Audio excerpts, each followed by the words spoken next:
Welcome friends. आज मैले फेरि नेपालको आर्थिक अवस्था सम्बन्धी व्यापार सम्बन्धी जानकारी लिएर आएको छु र व्यापारले पनि नेपालको आर्थिक अवस्थामा धेरै योगदान पुर्याएको छ र त्यही भएर यो व्यापारबाट पनि प्रश्नहरू आउन सक्छ लोकसेवा आयोगमा र यहाँबाट मैले महत्त्वपूर्ण बुदाहरू टिप्पण गरेर लिएर आएको छु जुन परीक्षाको दृष्टिकोणले महत्त्वपूर्ण हुन सक्छ र मैले यहाँनिर लेखेको छु नेपालबाट निर्यात हुने 5 वस्तुहरू भनेको मतलब नेपालबाट कुन कुन 5वटा वस्तुहरू निर्यात हुन्छ।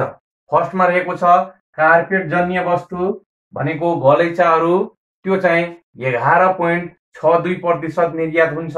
दोस्रो रहेको छ धागो अथवा जुट, यो चाहिँ रहेको छ 6.62% र तेस्रो वस्तु रहेको छ अलैँची निर्यात हुन्छ 5.9% र दाल पनि निर्यात हुन्छ। दालमा कुन दाल निर्यात हुन्छ भन्दाखेरि मसुरोको दाल नेपालबाट 3.5% ले निर्यात हुन्छ भने पाँचौं वस्तु रहेको छ फलाम तथा स्टिल। तर यो र मेटेरियलको रूपमा होइन कि कबाडी सामानको रूपमा फलाम तथा स्टिल निर्यात हुन्छ, त्यो रहेको छ 3.2%।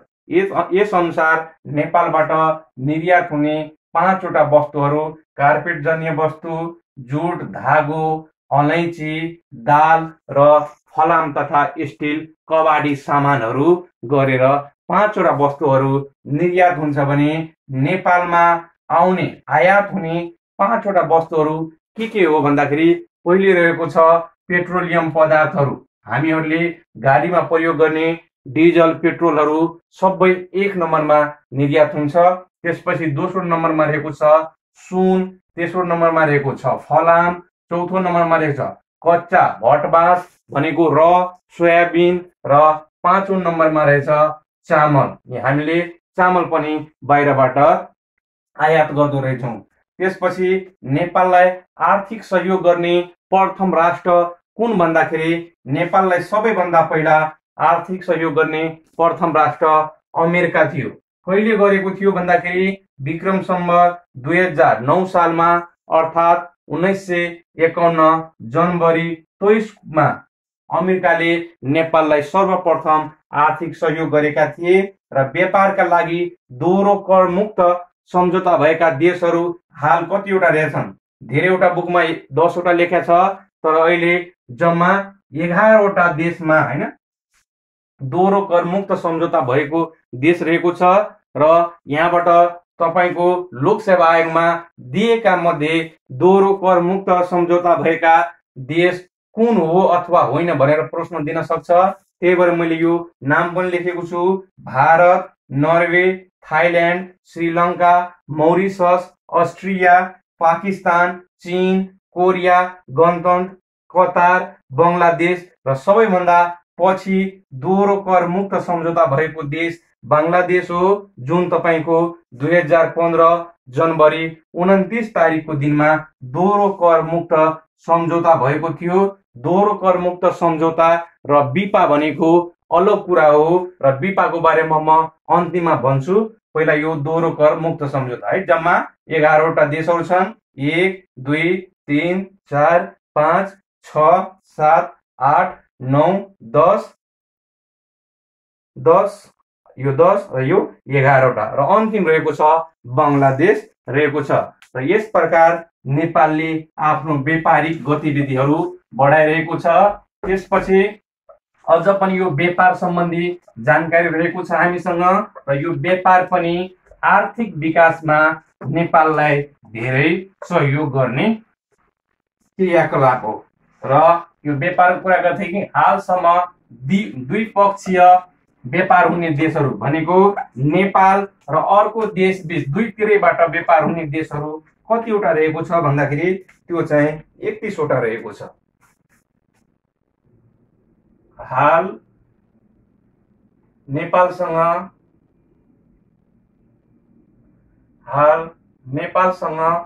द्विपक्षीय व्यापार हुने देश। यो तपाईको 31 वटा 31 वटा रहेका छन्। नेपालबाट पनि र अर्को देशबाट पनि व्यापार हुने भनेको 31 वटा रहेका छन् र एकतर्फीहरू त धेरै रहेका छन्। त्यसपछि नेपालको सबैभन्दा बढी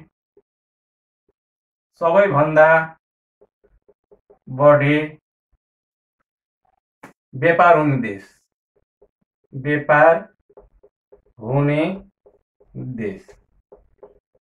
नेपालको सबैभन्दा बढी व्यापार हुने देश। यो क्वेशन नासुमा सोधिसकेको क्वेशन हो। यो नेपालको सबैभन्दा बढी व्यापार हुने देश र यो रहेको छ भारत। भारतसँग सबैभन्दा बढी व्यापार हुन्छ।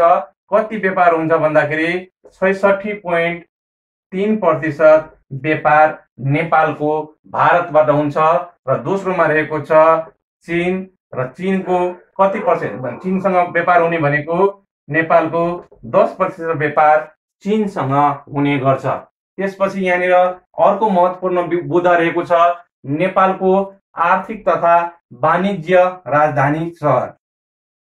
नेपालको आर्थिक तथा वाणिज्य राजधानी सहर।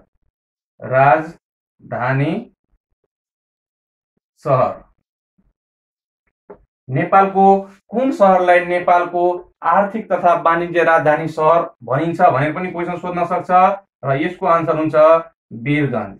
वीरगञ्जलाई नेपालको आर्थिक तथा वाणिज्य राजधानीको सहर भनेर बुझिन्छ। त्यसपछि बढी ब्याज कमाउने मुद्रालाई के भनिन्छ? यो ब्याङ्किङमा सोध्न सक्ने प्रश्न हो। यो बढी ब्याज कमाउने मुद्रालाई के भनिन्छ भनेर पनि क्वेशन सोध्न सक्छ। यसलाई भन्छ हट मनी। हट मनी भनेको त्यस्तो खालको मुद्रा हो जसले बढी ब्याज कमाउने गर्दछ। त्यस्तै कहिलेकाहीँ व्हाइट मनी पनि सोध्न सक्छ। व्हाइट मनी भनेको जलविद्युतबाट आर्जित गरेको पैसालाई व्हाइट मनी भन्छ। त्यसपछि नेपालमा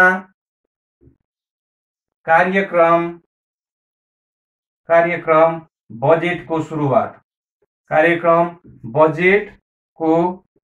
सुरुवात यो 2076 साल गुटी संस्थानमा सोधेको प्रश्न हो। यो नेपालमा कहिलेदेखि कार्यक्रम बजेटको सुरुवात भएको हो? कार्यक्रम बजेटको सुरुवात यो चाहिँ 2026 सालदेखि, विक्रम सम्वत 2026 सालदेखि नेपालमा कार्यक्रम बजेटको सुरुवात भएको हो।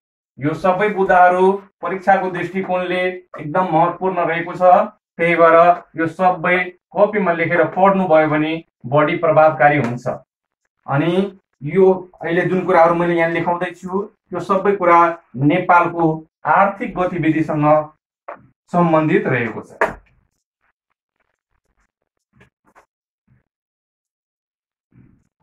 अब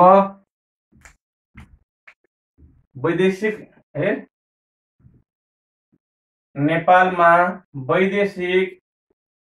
वैदेशिक रोजगारीको लागि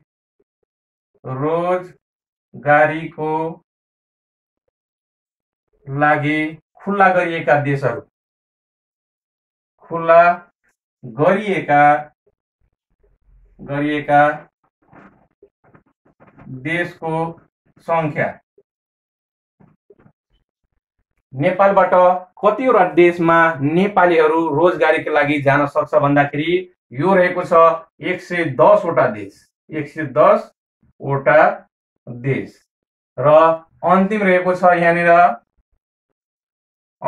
अन्तिम देश रहेको छ उज्बेकिस्तान।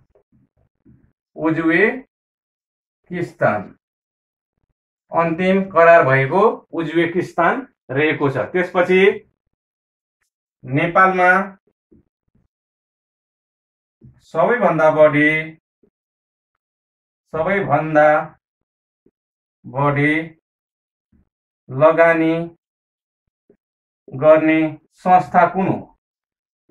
संस्था नेपालमा सबैभन्दा बढी लगानी गर्ने संस्था कुन भन्दाखेरि यो चाहिँ एडीबी रहेको छ।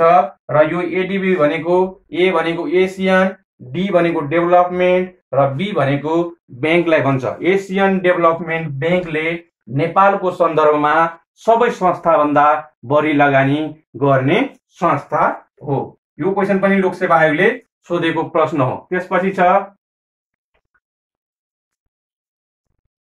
नेपालमा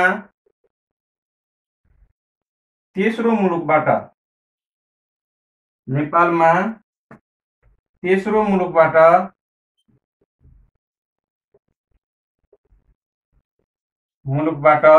सबैभन्दा बढी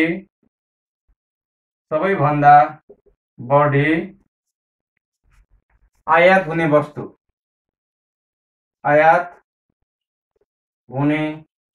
वस्तु के हो भनेर पनि प्रश्न सोध्न सक्छ। नेपालमा तेस्रो मुलुकबाट सबैभन्दा बढी आयात हुने वस्तु सुन हो। तेस्रो मुलुक भन्नाले हाम्रो पहिलो मुलुक यो नेपाल भएको, दोस्रो भारत यो चाइना, अनि तेस्रो मुलुकबाट आउने भनेको सुन रहेको छ। यसलाई पनि म अब रफ गरे।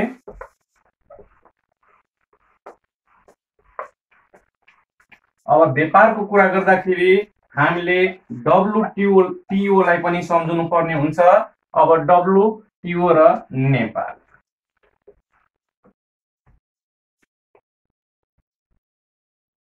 नेपाल र डब्लुटिओ को कुरा गर्दाखेरि यो डब्लुटिओ को प्रधान कार्यालय स्विजरल्यान्डको Geneva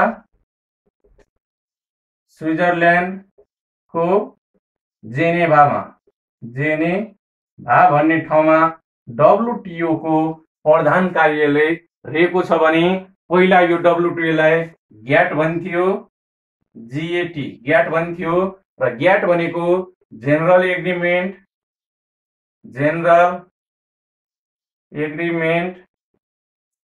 on tariff and trade। WTO लाई पहिला ग्याट भन्थ्यो। ग्याट भनेको general agreement on tariff and trade हो। र यसको एस्टाब्लिसमेन्ट यसको ईएसटीडी कहिले भएको थियो भन्दाखेरि यो चाहिँ यसको सन् 1948 जनवरी 1 मा भएको थियो। 1948 जनवरी 1 मा ग्याट को स्थापना भएको थियो भने अब ग्याट डब्लुटिओ मा परिणत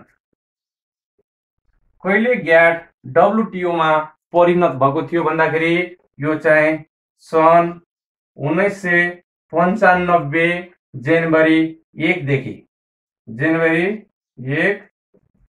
देखि।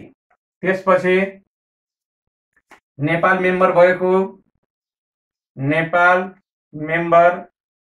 कहिले डब्लुटिओ को मेम्बर भएको भन्दाखेरि यो सन् 2004 अप्रिल 13 मा, यानी कि 2061 वैशाख महिनाको 11 गते कतियो राष्ट्रको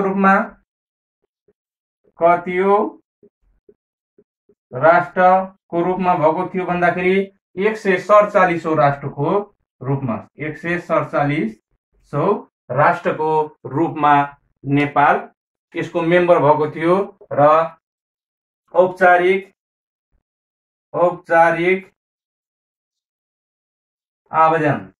आवेदन डब्लुटिओ मा कहिले औपचारिक आवेदन दिएको थियो भन्दाखेरि सन् 1998 मा। एकचोटि म यसलाई फेरि रिपिट गरे। नेपाल र डब्लुटिओ को प्रधान कार्यालय वर्ल्ड ट्रेड अर्गनाइजेसन यो डब्लुटिओ भयो। यसको प्रधान कार्यालय स्विजरल्यान्डको जेनेभा भन्ने ठाउँमा छ। पहिला WTO लाई ग्याट भनिन्थ्यो। ग्याट भनेको general agreement on tariff and trade हो र यो ग्याटको स्थापना सन् 1948 जनवरी 1 मा भएको थियो। त्यसपछि यो ग्याट पछि गएर WTO मा परिणत भयो। कहिले भयो परिणत भन्दाखेरि 1995 जनवरी महिनाको 1 तारिकदेखि यो ग्याटलाई WTO भनिन थाल्यो र सुरुमा WTO मा 124 वटा देशहरू थिए र पछि यो नेपाल पनि यसको मेम्बर भयो।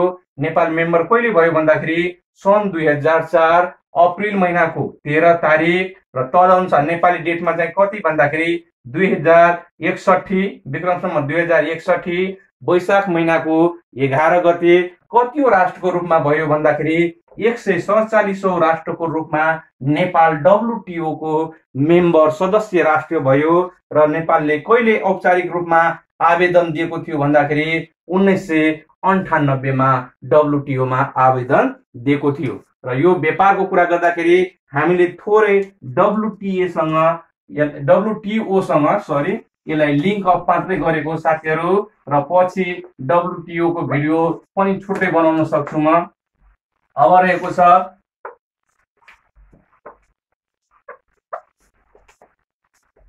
व्यापारसँग सम्बन्धित अन्य पोइन्ट रहेको छ, त्यो पनि एकदम महत्त्वपूर्ण रहेको छ। अब नेपालको तयारी पोसाकको नेपालको तयारी पोसाकको सबैभन्दा ठुलो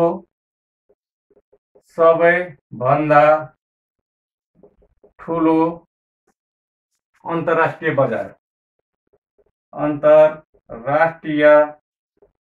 बजार कुन हो भनेर यो क्वेशन पनि लोकसेवाले सोधेको छ। त्यही भएर मैले यहाँ टिपेको छु। नेपालको तयारी पोसाकको सबैभन्दा ठुलो अन्तर्राष्ट्रिय बजार कुन हो भन्दाखेरि यसको आन्सर हुन्छ अमेरिका। अमेरिका नेपालको तयारी पोसाकको सबैभन्दा ठुलो अन्तर्राष्ट्रिय बजार हो। त्यसपछि रहेको छ हामीसँग औद्योगिक गणना। औद्योगिक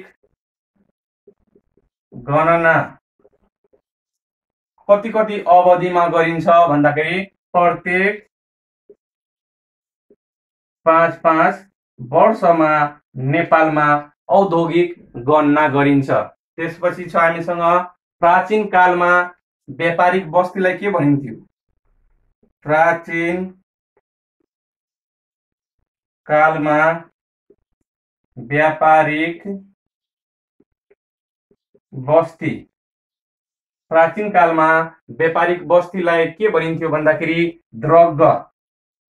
द्रग्ग भनेर व्यापारिक बस्तीलाई भनिन्थ्यो भने प्राचीन कालमा व्यापारिक नेतालाई के भनिन्थ्यो भनेर पनि प्रश्न सोध्न सक्छ।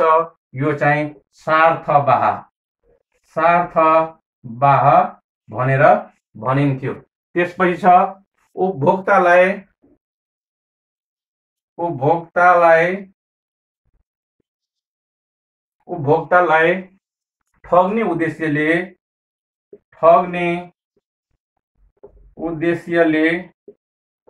ठग्ने उद्देश्यले व्यापारीहरूले बनाएको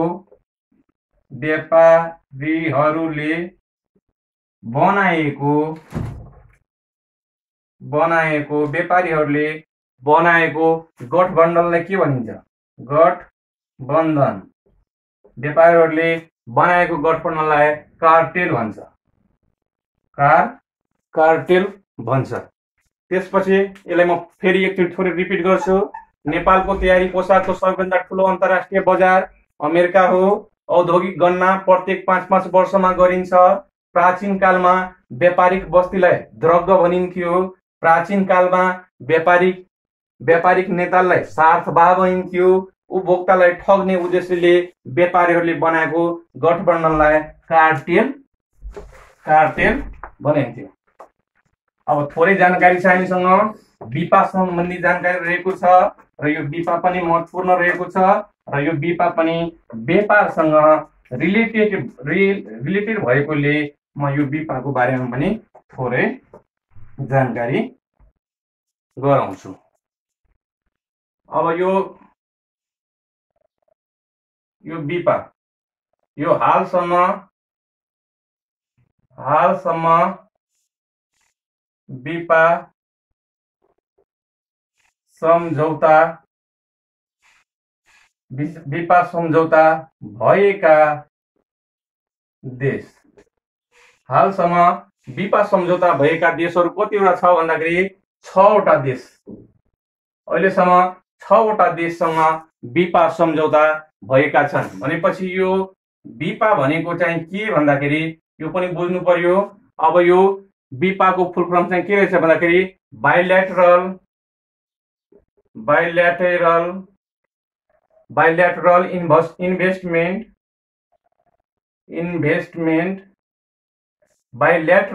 इन्भेस्टमेन्ट promotion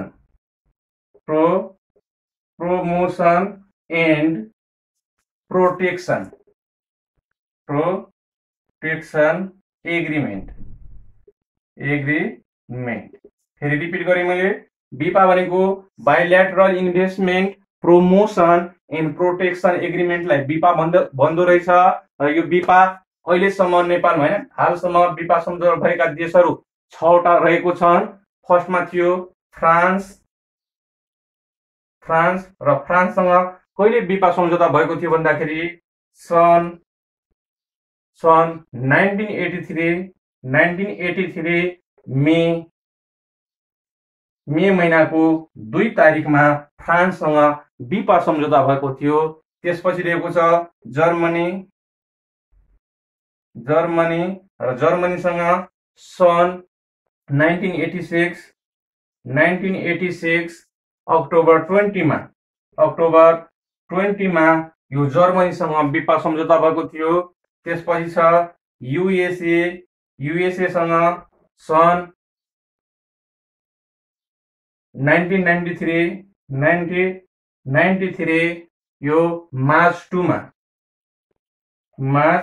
2 मा यो युएसए सँग बिपा सम्झौता भएको थियो। त्यसपछि रहेको छ मौरिसस